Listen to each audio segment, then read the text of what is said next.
First Things First podcast. And first things first, we need you to subscribe and leave comments letting us know what you think of the show. We're listening. I'm Nick Wright, joined by two of my favorite people, Jenna Wolfe, Cris Carter. Now, let's get the show started.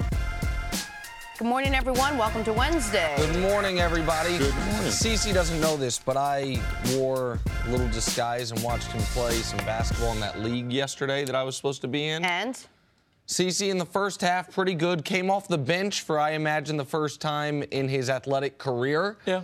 Took that well. Did not take the halftime pep talk by his team captain well. The pep talk involved a lot of head patting. I was not close enough to actually hear what was said, but I know it went from the man petting Cece's head to Cece grabbing the man and doing something like, "Don't you do that." And after that, I think they ended up mercy ruling the opponent. Yeah. So they didn't need my services yesterday. Yep. Maybe later in the season I'll get the mid-season phone call. But New York City basketball. that's the update. Hold on. Who won? Cece's team You won. Okay. They So mercy just to ruled beat them by recap. 30 points. No man petting, and don't come off the bench, and you're a happy guy. I'm okay coming off the bench and everything. But the man petting. But, yeah. Yeah, there's a lot of head patting going on was a by a little guy much. a little shorter than you. Yeah. Cece was not taking it very And well. then a guy asked me, where's the LeBron guy? Yeah, and it's like, oh, he's our mid-season acquisition. He's up our with a ringer. mustache. Mustache, Groucho And that Marx weird glasses. rainbow hat up there. Exactly right. A great All right. night. Well, congratulations to you. Congratulations for you. Appreciate a night that. well spent, I'm sure, Absolutely. in disguise in the stands. I love it. Hey, let's start the program. Remember back in high school, you know how there's always the popular group? You always kind of hated them for being so cool and somehow never getting in trouble. In the NFL, they're called the New England Patriots. After the drama-filled win against Pittsburgh, New England is 11-3. New England is walking the halls in the driver's seat of the AFC. Bill Belichick has had to deal with a lot of emotional games. So how does this Patriots squad rank as far as responding to those hard-fought battles? Here's the head coach. Each team has its own chemistry and its own personality that the players on that team form every year.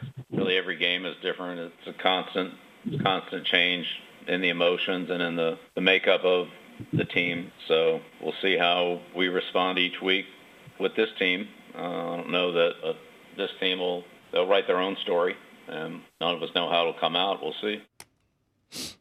So let's talk about the difference between this team and Patriot teams of past, because at 0-2, we did not think for 1 second that this was going to be the team, or we did not think the team was going to be here. Well, Cece did, but you did, Nick.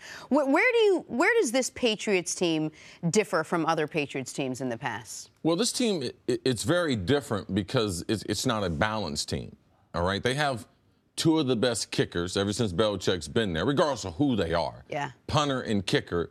That's a part of the game that Belichick spends a lot of attention to. So he typically always has, since he's been in New England, a left-footed kicker, which makes it harder to return. He's typically the only left-footed kicker. Carolina has one in Mike Pilardi. I know Mike because I coached him in high school. But You're talking about their punter? Their punter, yes. Punter, yes. So typically, because the ball spins the other way, the chances of creating turnovers in field position, that increases. But what we're not used to seeing is the defense not in the top 15 in the NFL. Typically, they're in the top 10 in all the major categories. If you look at defensively this year, what are they doing? Scoring, defense, and red zone. Those are the only two that they are in the top 10. So they've been like, wow, that's kind of odd. Yes, this is an offensive-dominated team. Now, their offensive personnel is not the personnel that they had in 2007, where their defense was better, their offense was off the moon. I mean, they were that good that year with Randy Moss. They still didn't win the Super Bowl. So this year's team, not like 07, but this is an offensive-dominated team. They don't turn the ball over. They're going to try to control the clock through the short passing game. They don't have the most talented receivers, but how they utilize them, how they get matchups, and the first three Super Bowls, Tom Brady, New England was not dependent upon Tom Brady to be great. Not at all. Right now, Tom Brady cannot afford to take a hiccup. He can't take a breath because if he does not play great, this is just an average football team. We talked about all season about Aaron Rodgers and the Green Bay Packers, their lack of personnel. If they didn't have Tom Brady, we would be talking about the same thing with New England. And in the National Football League, when you have a quarterback that's special like that, it really erases a lot of the warts, a lot of deficiencies that you have in other areas. But as we saw on Sunday, what's the constant?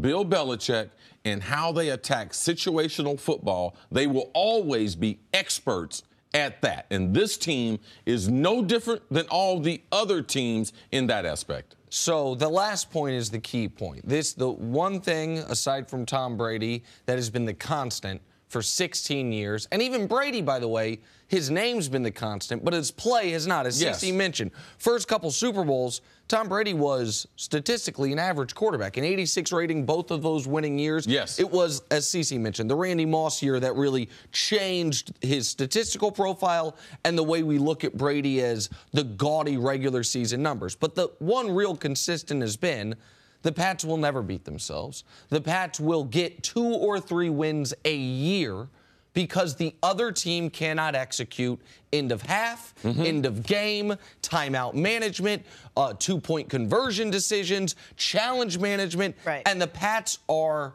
as they're not perfect at that because no one is, but they're the best in the league in those critical coaching decisions, the things that I want the MIT guy for, to telling the coach, here's when you go for 2, here's when you use your timeout. Belichick doesn't need that. Belichick's got that guy in his own head. That's been the... Well, he's from Wesleyan. That's just like MIT. It's close enough. Right? There you go. So the difference between this Pats team and Pats teams in years past, though, is talent. And Pats teams in years past, the players, I know from talking to Cris. Yes. Because back when I was doing local radio and the Pats had no idea what I was talking about, Cris was still doing national television, and they absolutely knew what Cris was talking about him. And one thing Pats players would say to Cris or other people in the spotlight is, you guys give all the credit to the coach and the quarterback. We got other damn good players on this football team. Early in the run, Richard Seymour, a fringe Hall of Fame resume, guy that they traded a couple first-round picks for. Wes Welker, who once he got there, played as well as a slot receivers played in the modern NFL. The only guy that really got credit for being a superstar, the only guys, have been Moss and Gronk. Yes. 2 guys who are so physically imposing, it's undeniable. So in years past, we've disregarded the fact that McGinnis and Vrabel and Ted Johnson were a great linebacking and core. Ty Law. Disregarded the secondary. Disregarded Matt Light as the left tackle. That Corey Dillon had a 1,600-yard season. But they don't have those guys this year. This year, the talent deficit is a real thing. It's the big difference between this Pats team and years past, and it's why, in addition to my worry going into the year about Brady's age, that I was skeptical of him because, as CeCe mentioned, if the 40-year-old quarterback has a hiccup, they don't have the overwhelming talent that they'd had in years past to make up for it. Which is what we've seen. He doesn't play well for 3 quarters. They don't play well for 3 quarters. He comes back and has a great 4th quarter. They play well in the 4th quarter and they win, which is how they've won a lot of games. But if I'm hearing both of you correctly, it kind of sounds like you're saying, sure, the talent level's not there, but maybe the talent hasn't mattered. Maybe it doesn't matter what kind of talent they have. The fact that they are so great in playing situational football and that they have a coach who prepares them for anything that happens over the course of the game is the one constant that makes this team so successful. And it almost doesn't matter if maybe that 07 team was a heck of a lot more talented than this team, because look where they're sitting right now in the driver's seat. And I know that you don't like their talent depth right now, but they still put themselves in a position with all the injuries this season and with the talent they have to do whatever they want this season. Well, this is the thing, though, Jenna. After last season, they won the Super Bowl. They went out and traded for Brandon Cook. I didn't tell them they needed another wide receiver. Now, this was before that they knew that Edelman was hurt. So they knew they were getting Gronk back, Brandon Cooks, Edelman. So they were trying to upgrade their talent. They signed Stephon Gilmore. Stephon Gilmore signed him to a huge contract from Buffalo. These are things that they typically don't do. So, no, he knew that they needed talent. And then now that they've had injuries, Gilmore hasn't been the player. It's just the coaching has taken over. They are talented players, though. And that's what the players have hated for years, that they're still talented players. These are still quality NFL players, but we never give them credit. Belichick's not playing in the game. When Juju Schuster broke away at the end where the game could have been over, he didn't tackle him. Tomlin would have tripped him, but he didn't. Yeah, if he was on the other side, yes. But so it's easy to point to the coach. It's easy to point to Tom. Tom drove him down the field, but the defense won the game. We act like Tom Brady won the game. No, he didn't. That team won the game. And the syncness between the offense, the special teams, and the defense, those are things that are consistent. And when you put talent in there, because talent is still critical. And here's the thing. So, Jenna, you're right that it, in large part during the regular season, doesn't. If you have a quarterback playing the way Brady is, a coach that prepares you the way Belichick does, and you happen to play in the AFC East, that you are in the regular season, you don't need overwhelming talent. But what did we see in their biggest game of the year, the game that most closely resembled what a playoff game would resemble? In their most important moment, who did they go to? Their most talented offensive player, Rob Gronkowski, every play down the field. Because that's how you have to beat other really good teams. And what we've seen, by the way, in the last 2 Super Bowls that they've won against teams, in my estimation, with more talent in Seattle and Atlanta, they were outplayed in both of those games for 3 quarters, and then 1 or 2 breaks go their way. Other teams starts to realize, oh, God, that's Brady and Belichick on the other side. They change it up just a little bit. Mm-hmm. Brady and Belichick have the calmness about them, and they take advantage. I think they've outscored their opponent in the 4th quarter of their last 2 Super Bowl wins, I want to say by 24 points. They have dominated those games at the very end after being somewhat dominated throughout the first 3 quarters. So the talent level, they're going to be able to get to the postseason and now this year a bye with whatever talent they have because of the coach and quarterback. It matters come a few weeks from now. I'm going to give you a small thing. Belichick always defers the kickoff when they win. And the reason why he defers, he knows that football fans traditionally have been drinking for 3 or 4 hours before the game. Now, this is how precise he is. He knows they've been drinking, know they've been celebrating. So at halftime, the first 5 minutes after halftime is the least amount of crowd noise. So he wants the football when the least amount of crowd noise and also after halftime where he's made adjustments. So those are the things that have been constant through the 5 Super Bowl champions, even the 2 that have lost. These things would make New England really, really special, the regimented style. We welcome our old friend, Derek Mancini. Missed you guys. Did you? I did. Did you? Our morning's not the same without our 3 lovely faces. Don't lie, Coach. I just stay and watch the show every morning, pining away. Waiting to fight with this guy. Yeah. Mm-hmm. Good to see you. Fantastic. All right, well, let's start. Not surprisingly, Sunday's catch, non-catch in the end zone in the Steelers-Patriots game is still the topic du jour. By all reasons, except for one, that was a catch. But that one reason is a big one. You know, the actual rule. The NFL rule says it was indeed not a catch. For that reason, many are now wondering if the rule needs to be revisited. Steelers head coach Mike Tomlin certainly thinks so. Take a listen. We all can acknowledge that all of this needs to be revisited. It's not just that play. You know, we're having similar discussions week in and week out. So as a member of the committee, I acknowledge that, you know, we got our work cut out for us this offseason regarding a number of those things. Coach, I've never spent more time during a week in the NFL season reading about rules than I did this week, what a catch is and what isn't a catch. My question to you, from your point of view, should the NFL now address the catch rule during the offseason heading into next year? Well, these rules are always revisited, and I think where you stand depends on where you sit. When you heard Bill Belichick talk about the rule, he thought the rule was very clear and it was fine. And look, I was part of the New England team that had the first tuck rule situation. I think that was well officiated. Now, that's how I feel about it, but people in Oakland feel very differently about it. And with all these rules, there is a significant amount of time that's spent on trying to make it as easy as possible. But these decisions aren't easy. And when it's slowed down, when it's high definition, things that with the naked eye tell you one thing, tell you something totally different at this speed. So should it be revisited? Yeah, all these rules need to continually try to be clarified, but I think it was the right call. Here's my question for everyone, because it was absolutely the right call given the way the rule is written. No one is disputing that, I don't think. No one should be disputing that. We know the way the rule is written, if you're going to the ground, you have to survive the ground. I understand all of that. The question I have for my partner, Cris Carter, or for you, or for both of you guys is this. What is wrong with the simplicity of this being a catch? 2 feet or a knee, the 2 feet part of it, and possession, not the possession like you're going to the ground, just where you control the football. 2 feet in possession. I know it would lead to more fumbles. Yep. I get that part of it. But what is wrong with that being the standard? Do you want more fumbles in the game? We had to make a decision, all right? There was 2 decisions for everyone trying to change the rule that we just changed, all right? I was on the committee. I take a lot of pride in getting it right. So for me, I take it personal that anyone that thinks that we need to change it to something else. Also, I'll take suggestions. Everyone's out here yapping their mouth. Oh, we should change the catch rule.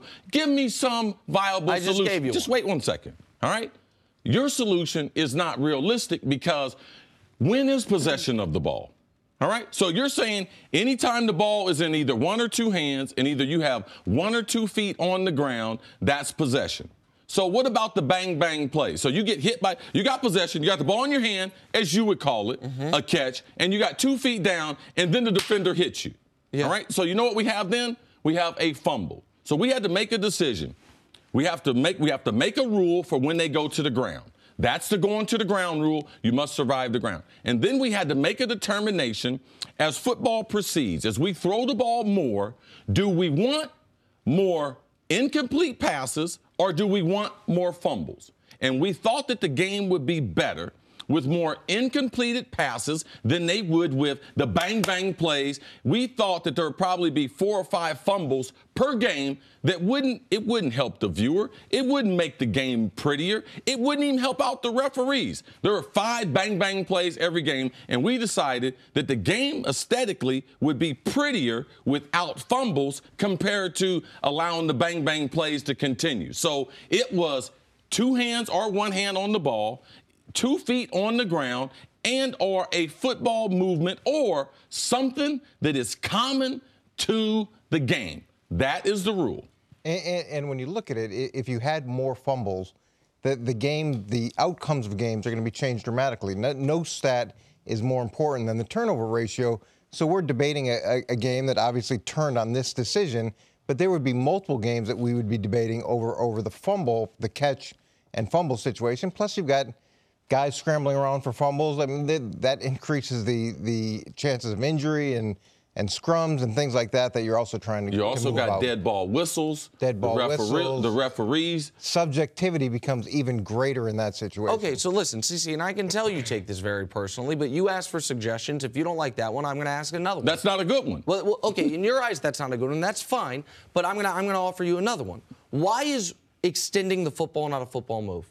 Why can we not leave it the way it's written? Extending the football, it is a football move, but it's only after you've been ruled a catch. Right. So hold on a second. The reason it doesn't count in this instance is because he's going to the ground. Yeah, because he was falling. Right.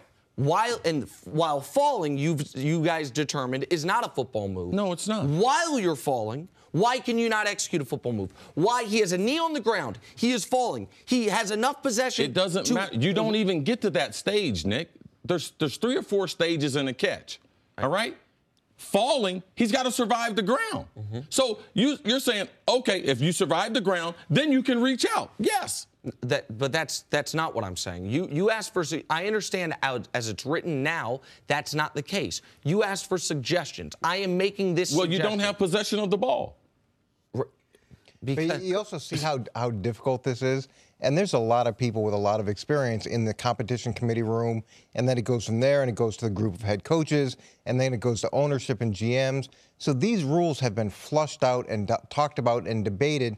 And you try to get to the best space. It doesn't mean that it won't be changed or revisited because there's always these new situations that come up, but these decisions aren't made lightly. And isn't the goal here to, A, simplify what happens on the field? We want to make it simple, and B, not to slow the game down too much where everything is has gone over and over and over. I mean, this took 3-4 minutes for them to determine what this was. Is that part of why they come up with some of these rules in order to do that, to make it easier for the fans, to not slow the game down too much, and to make it more so everyone's on the same page? The fans are a part of the game, but the guys playing the game are the most important. Okay. Because those rules govern how they do their job.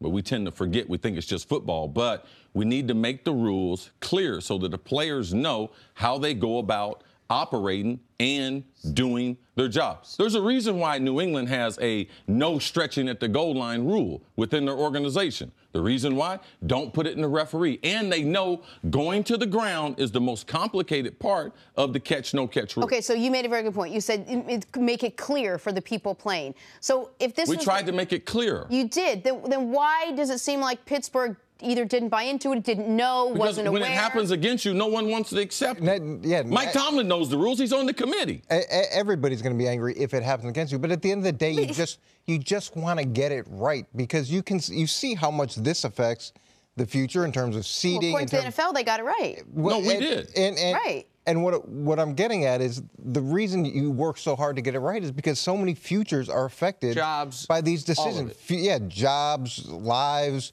all trajectories of teams are affected. So the goal is to just get it right as best you can. When it comes to getting it right, I have one question unrelated to the catch rule, just kind of bigger picture. Do you think officiating was better pre-replay?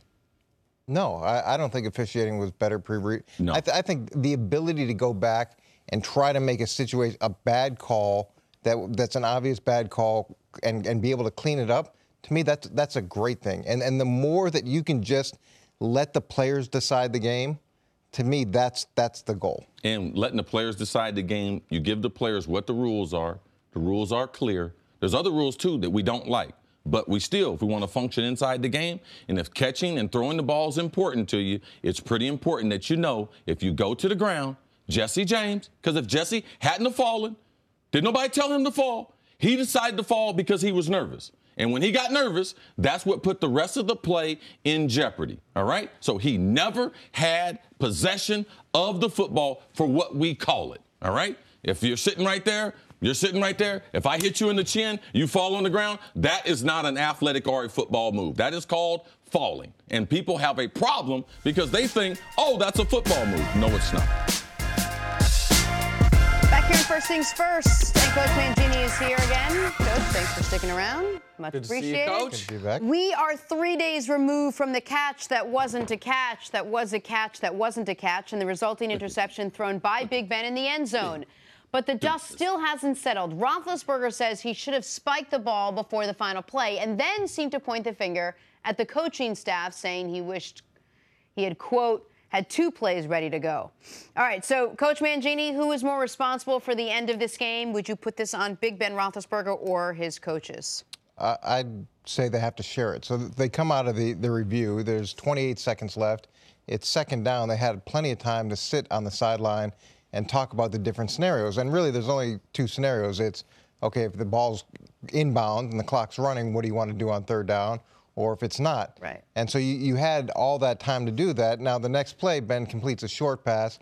It stays in bounds. Then they go to the clock play, and he throws it on an inside slant, which typically those are either outbreaking routes or fades. So they both share the blame. Having a second play ready to go, I think, would have been the smart thing to do, and you would expect that coming off of a review. But then Ben, as a veteran quarterback, has to make good decisions in both situations, completing the ball in bounds and then the spike. Both of those, you would think, as a veteran quarterback, you might have a different decision. Were you surprised that after the game, in his talking to the media, he actually sort of threw some of his coaches under the bus, said, I got it, I was told what to do, and I changed my mind and went and did it? I think every family operates a little bit differently, and Pittsburgh operates a different way than the family that I grew up with, so I think it works for them. I think it's really not fair to Ben to say he threw the coaches under the bus, because when you're in those situations, you're trying to communicate to someone doing an interview, which you're very familiar with. When you ask me a question, what was the communication like at the end? So I try to go back during the game. I'm a little more savvy than Ben to try to think about what I was thinking about, but also what I'm going to say and how people are going to perceive it. And those could be two different things. Yeah, so Ben didn't do a good job as far as that, because you cannot tell people exactly what happens in an NFL game. I don't care how much they think they understand it. I don't care how much they think that they know what goes on. It's a total different world. And how we share information is different. We're not going to tell the truth. Ben should have never told the truth. Like, if the Todd was talking to him, the public should have never known that. That's not something they should know. Now, Ben, the only thing he should have talked about was himself. Well, right, like, Cece, you said you're not as savvy as you would have been right after the game, but it was the press conference right after the game, and then, or the interview right after the game, and then the press conference on Tuesday when he added to it saying, yeah, I wish we would have had multiple plays ready to go. Yeah, to me, that's... It didn't make sense. Okay, he just made some stuff up. It only made sense if he's trying to shift the focus from his mistake to more of a collective mistake. Like, and that is something we've seen there is a bit of a history here of Ben Roethlisberger. He's got a history of a few things that aren't great. Like, that people say, oh, he exaggerates his injuries. I'm not going to bang him on that because I don't know how the man's body feels. Like, I've been covering him. He exaggerates. Okay, and look, in fairness to Todd Haley and to Ben, you're coming off a review. You think you've got a touchdown. And I sit here at the desk, and we sit here at the desk. It's really easy to look at this in the rearview mirror and say, okay, this should happen and this should happen.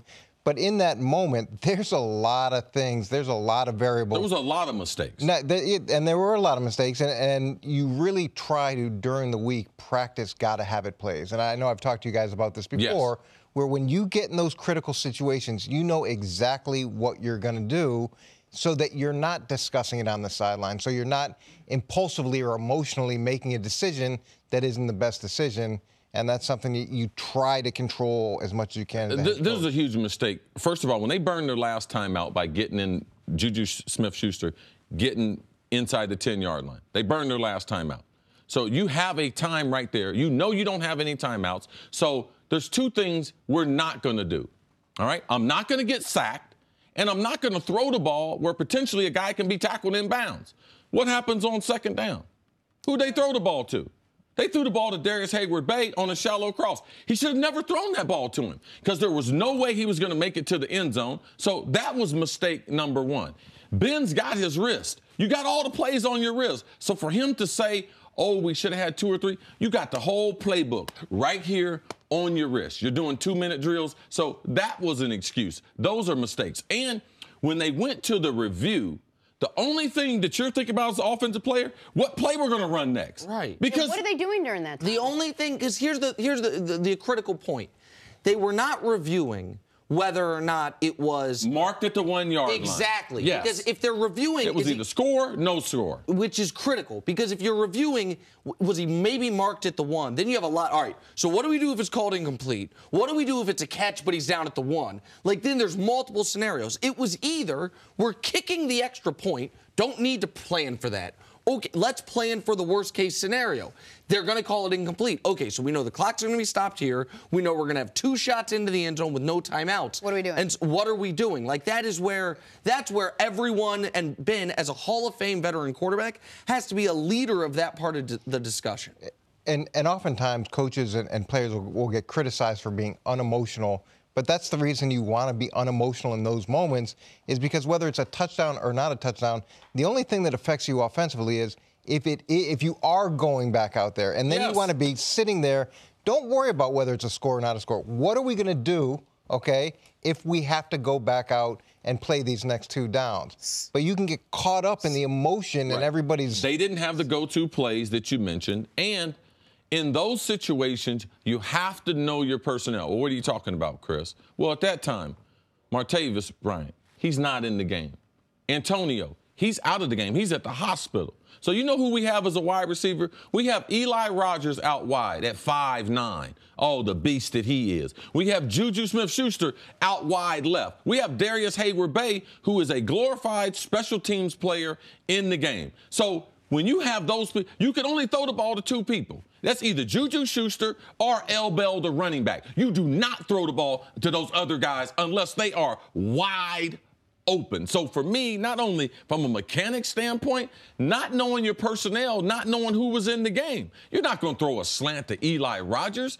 The guy's 5'9", going against 2 defenders. That was, among other decisions, Ben needs to eat that one because that's his mistake. Cavs and Bucks, LeBron and Giannis, if you will. Big night for the Greek Freak, which is what my kids call Chobani yogurt. Giannis with 27 points, 14 boards, 8 assists. His Bucks led by as many as 20 in this one, but the Cavs mounted quite the comeback.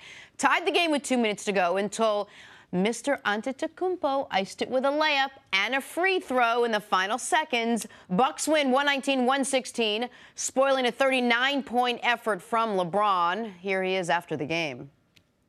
You're not going to win them all, but you want to try to continue to get better and better. I thought in the fourth quarter, we kind of picked up on what we didn't do in the first couple 3 quarters and started to get the wave going back in the right direction. So, like I said, it's a long season, and I know those guys, we beat them the first 2 times, here once and then back in Cleveland, so they was extra motivated, and, to have a boost like Eric Bledsoe, that definitely helps as well.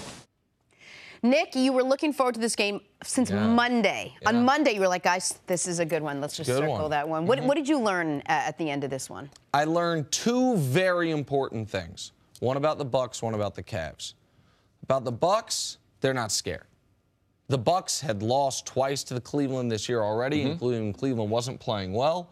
This was their only shot at getting a split for the season series. This is the last time they were going to be playing them in Milwaukee unless they play them in the postseason. And Milwaukee was down, I think, 9 early and then dominated for 2.5 quarters until the big fourth quarter comeback. And Giannis wasn't scared either. Giannis wanted to guard LeBron. He had trouble guarding LeBron, but he wanted to guard LeBron. What I learned for the Cavs was this. This team is playing with a totally different mentality than they were not only early in this season, but at any point in the regular seasons of years past. Because they, almost any other year, they would have packed it in the fourth quarter. Down by 20, you've won, I think, going into that game, 18 of 19. Like, it's not a critical game. Listen, just not our night. We had a big win the other night in Washington, lose to Milwaukee. It is what it is. And to see that bench unit erase the 20-point deficit, it was, I think, Ty Lue doesn't get enough credit, deserves a ton of credit for sticking with them. D-Wade hit some big shots. So I think really positive things from both teams coming out of this game. I'll go with the Cavs first. LeBron, and I talked a little bit in the highlight, LeBron's ability to shoot the ball and score the basketball from anywhere on the court, to me, is the best. This is the best LeBron that I've seen offensively. I mean, he is lethal. From 28 feet and in, I mean, he's lethal. I haven't seen him shoot the ball that efficiently and with as much confidence. And what it will do for him the rest of his career, I believe it will open up the court. Now, as far as Milwaukee's concerned, they had to win this game. They had lost 3 in a row. You mentioned they lost the 2 previous games to the Cavs. They play them 4 times.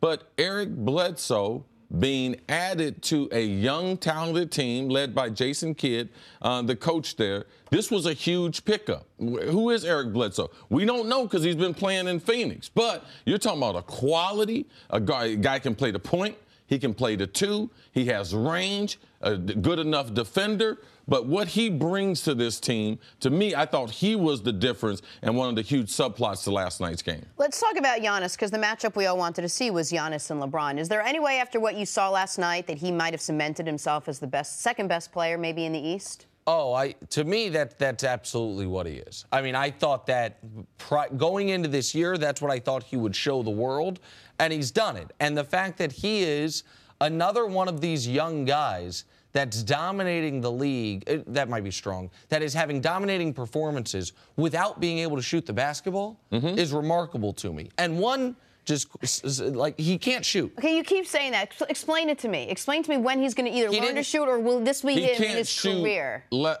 will he learn to shoot? 6 feet away from the basket, he's not a good shooter.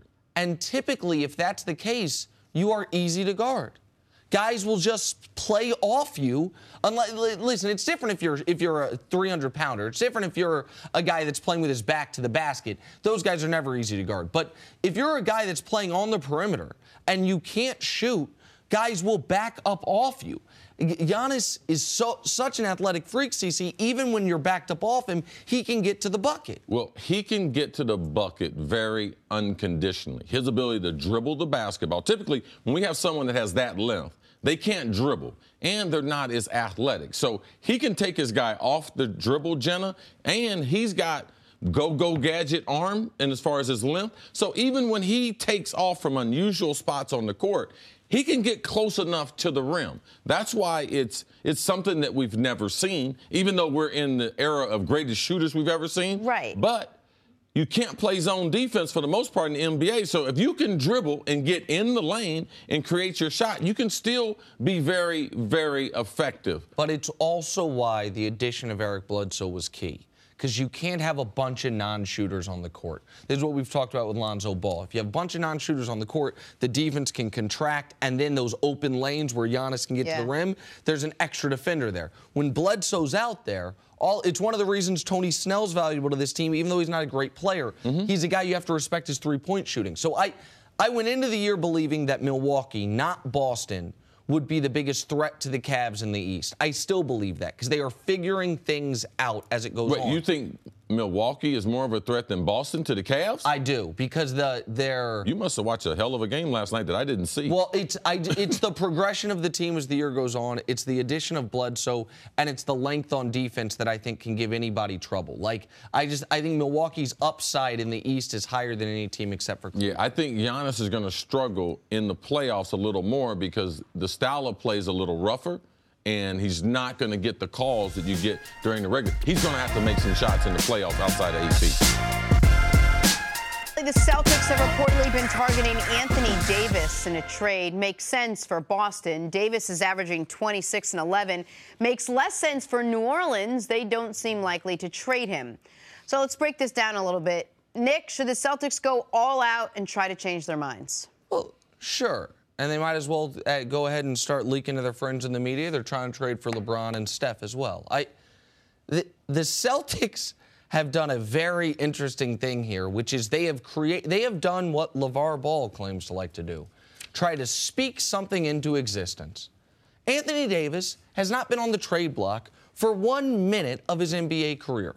And Anthony Davis will not be on the trade block unless and until he goes to New Orleans and says, you have to trade me. I know he gets overlooked now because we're thinking about Giannis and Embiid and Karl Anthony Towns.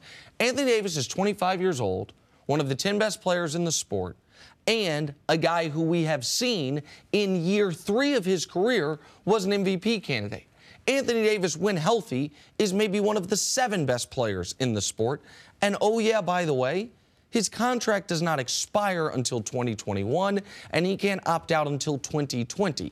It makes no sense for the Pelicans to consider trading him. Of course, the Celtics should want Anthony Davis, and there's one very interesting trade they could make for him. But New Orleans is not getting rid of their franchise, especially when Boogie, they don't know what his status is after this year. It's interesting. It's a good conversation. It's nice how Boston was able to float this out there as if we're having a great season. We've got a lot of good young players, but we're not staying pat where we are. Now, before they acquired Kyrie, there was a lot of criticism with Danny Ainge. What's he going to do? With all these picks, like, when's he going to get better? When's he going to get a superstar? Now, he has one, so now they're just trying to keep the momentum going as if they're trying to improve the team. I think this is a shot in the dark. There's no chance Anthony Davis is going to go there. And just my own personal preference, Anthony Davis should not be traded. He should be stuck in New Orleans on a non-playoff team until he gets his eyebrows waxed. Oh, wow. Like, he needs his eyebrows waxed. Given. Yeah, I mean, he has one eyebrow. Yeah. All human beings, typically, they have 2. It's just part a of little his brand. There is no brand with a unibrow. You think he's making money on that? Yeah, it's like a logo. Okay, how much money is he making on that? More than he'd be making if he had regular eyebrows. People. Okay, how much money do you think he's making? Because he's making over $20 million. How much money is he making on some brand? Okay, well. No, seriously. I don't know. You're the one said it was a brand. Right, it is. It is. I think it's. He is. Cece, okay, we can talk You know what's a brand when you stink. Okay? When you have body odor, that's a brand, all right? That's something you can do about. European Wax Center. I was just going to say that. I was like, I'll take him to European Wax Center. I got a few extra swipes. I got the eyebrow, got the ear, got the nose. Okay. Cece, that's good. Let me just float a trade, though, for you real quick. If Anthony Davis were to say, you know what? I've let Danny Ainge and his media minions get in my ear. I do want to go to Boston. We've seen the Celtics be very cold and calculated with their trades, right? We saw what they did with Isaiah Thomas. Well, let me ask you this. You've been most impressed by Brown and Tatum, right? Yes. They play forward. Mm-hmm. Yes. The best trade asset as an established player the Celtics have right now is Gordon Hayward. Gordon Hayward does not have a no-trade clause. Gordon Hayward's salary matches up, and with Brown and Tatum playing as well as they are, it is a redundancy to a degree. That's the one thing I'd be interested in. If Boston called up and said, listen, we didn't show loyalty to Isaiah. Gordon just got here. We know he signed with us. But Gordon Hayward and that Lakers pick we have, if the Pelicans were wanting to trade Anthony Davis, it'd be cold if the only minutes Gordon Hayward ever plays with the Celtics, he breaks his leg. But that trade works somewhat works from a basketball standpoint and definitely works from a salary cap standpoint. I didn't know your thoughts. Zero chance of that happen. There's zero Danny Ainge trades away Gordon Hayward. And who would take him? So you're in New Orleans, you would trade the unibrow for Gordon Hayward just shattered his leg. No, listen, I said I wouldn't trade Anthony Davis. But as far as, you don't think Gordon Hayward right now has real trade value because of the broken leg? Who would take him, though? Well, I mean, we've seen... No, who would take him? Oh, I think knowing that you got those two young forwards, what kind of deal are you going to get for Gordon Hayward now? Oh, I think the vast majority of teams in the league, Gordon Hayward were on the market, would want to get him. We've seen guys come back from that broken leg. No. We saw one person, Paul George, come back from a dislocation. How good is Paul George right now? He was just as good post-injury as pre-injury. 2 years afterwards, not post-injury, Nick. All right? It was 2 years, a year and a half, full speed. Sure, but it didn't change. Do you think Gordon Hayward has 2 years to spare? Because that's what he had a total dislocation. Right. All right? And he's not going to be healthy 100% for a year and a half. Where are you going with that? Who wants that? Okay, well, I think I'd rather have a unibrow myself. Okay. Just yes or no. Do you think Anthony Davis would want to play in Boston?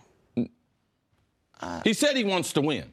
He said he wants to win. So there's something. Yeah, but there's a difference between saying, there are some other places I could win more easily, and forcing your way out of a place. Anthony Davis said the players that are in the playoffs get covered and there's more visibility. That's what he said. Right. All right? Now, that's the only thing that he's ever said. So they're not making the playoffs there. So why else would he be mentioning this?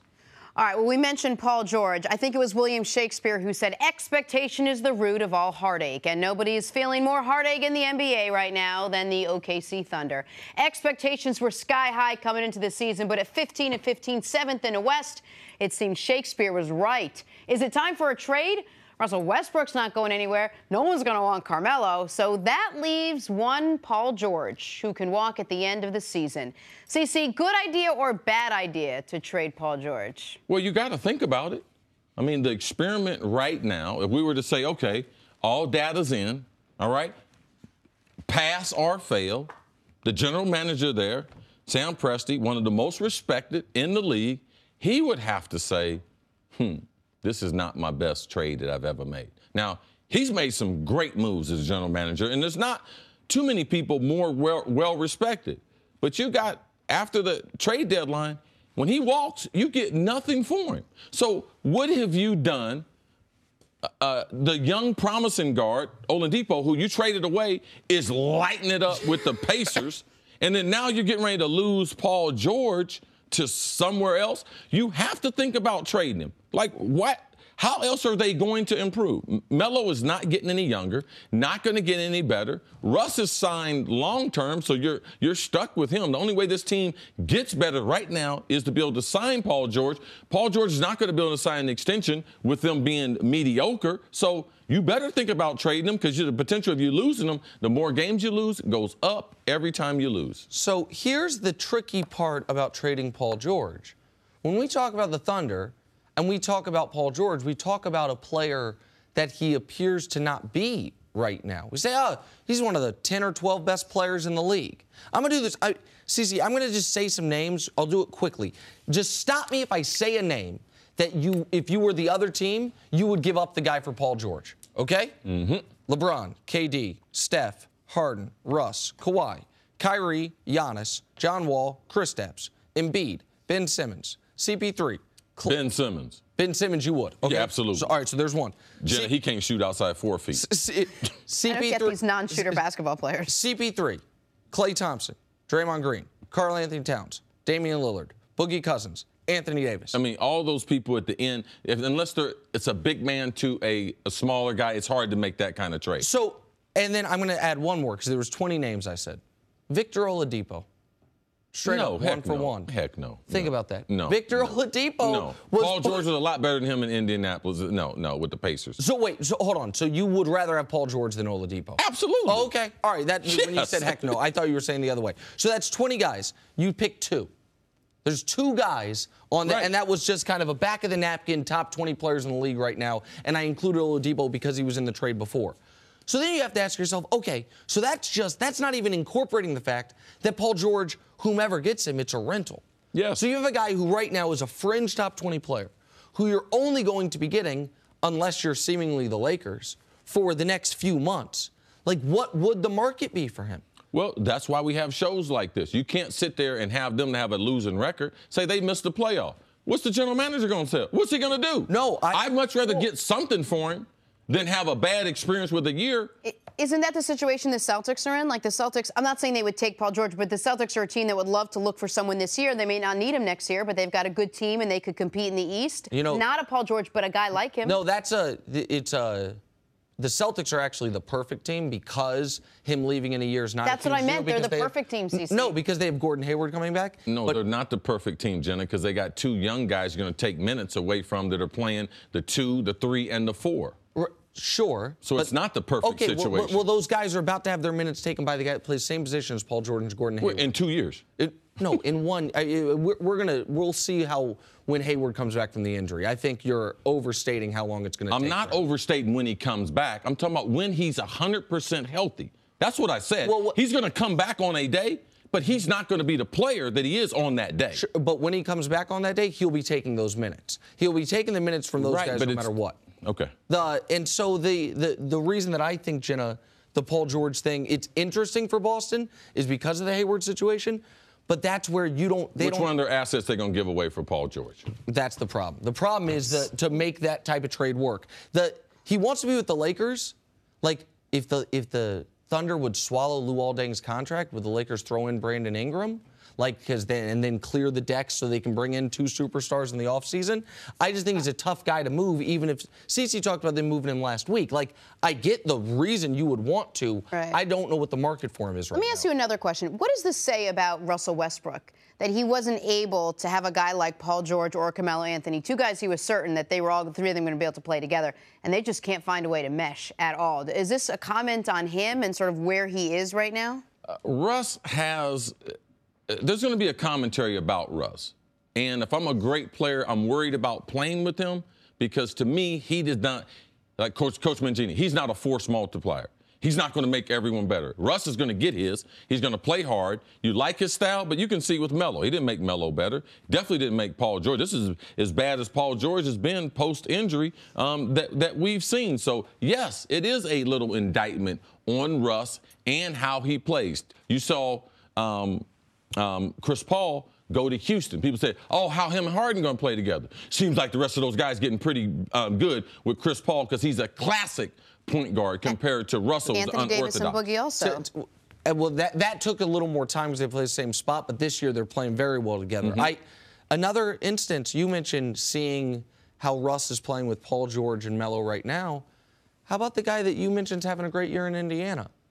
Oladipo. Now, he got better. He got in better shape. But Oladipo, you clearly were not getting the most out of Victor Oladipo last year in Oklahoma City playing alongside Russ. Mm-hmm. Like, part of that is Oladipo's grown, but part of that also does seem to be... Yeah, he plays better with the ball in his hand. Right, but that Russ is a tough guy to have a star around him, is I think what we're seeing this year firsthand.